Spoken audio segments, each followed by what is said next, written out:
अस्सलाम वालेकुम दोस्तों, मैं यासिम सुहेल आपकी खिदमत में हाज़िर हूँ। उम्मीद करता हूँ कि सब खैर खैरियत से होंगे। अल्लाह पाक आप सबको अपनी हिफ्ज़ व अमान में रखे। दोस्तों, आज की वीडियो में हम सब्ज़ मिर्च के हवाले से बात करेंगे। इसके इस्तेमाल और फ़वाइद पर बात होगी और किन बीमारियों के लिए मुफीद है इस पर गुफ्तगू करेंगे। लेकिन उससे पहले अगर आप हमारे चैनल पर नए हैं तो हमारे चैनल को सब्सक्राइब कर दें और साथ में दिए गए बेल आइकन के बटन को भी ज़रूर प्रेस कर दीजिएगा।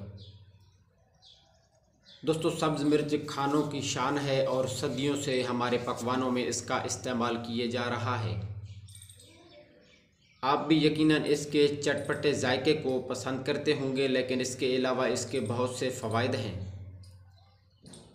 सब्ज़ मिर्च का इस्तेमाल नाक की जानिब दौरान खून में इजाफ़ा करता है, जिसके नतीजे में नज़ला और ज़ुकाम की कैफियत में काफ़ी कमी आती है।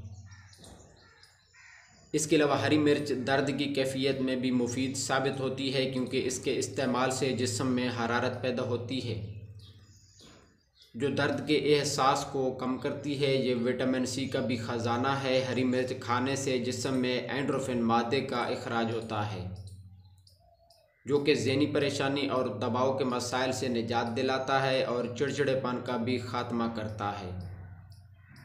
अगर आप आयरन की कमी से बचना चाहते हैं तो हरी मिर्च को अपनी खुराक में ज़रूर शामिल करें।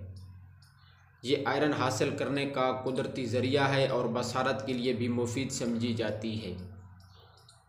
अगर जिस्म पर ख़राश या ज़ख़म लगने की सूरत में खून बहुत ज़्यादा खारिज होता है तो हरी मिर्चों को खाने का हिस्सा बनाएं, क्योंकि इसमें मौजूद विटामिन के इस मसले से निजात दिलाता है।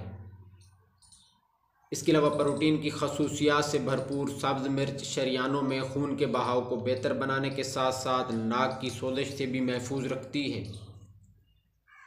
हरी मिर्च में एक मखसूस एंटीऑक्सीडेंट मादे बीटा कैरोटीन की भी वाफिर मिकदार पाई जाती है, जो दिल और दौरान खून की बीमारियों से बचाता है। और इसके अलावा इसमें पाया जाने वाला विटामिन ए भी हमारे जिस्म के लिए कई तरह के फ़वाइद रखता है। ये ख़ुसूसन हड्डियों और दांतों को मजबूत बनाता है। दोस्तों, अगर इसकी मिकदार की बात करें तो ये आप रोज़ाना 12 से 15 ग्राम तक ले सकते हैं। इससे ज़्यादा आपके मैदे में तेज़ाबियत पैदा कर सकती है या फिर आंतों की बीमारी भी पैदा हो सकती है। इसे आप खाने में, सलाद में या फिर चटनी वगैरह में डाल कर ले सकते हैं। इसमें ज़ीरो कैलोरीज़ होती हैं, इसलिए मोटापे का शिकार अफराद भी इसे इस्तेमाल कर सकते हैं और शुगर के मरीज़ भी इसका इस्तेमाल कर सकते हैं। तो दोस्तों, ये थे हरी मिर्च के फ़वाइद। उम्मीद है कि ये वीडियो आपको पसंद आई होगी। दुआ में याद रखिएगा। जज़ाकल्लाहु खैरा।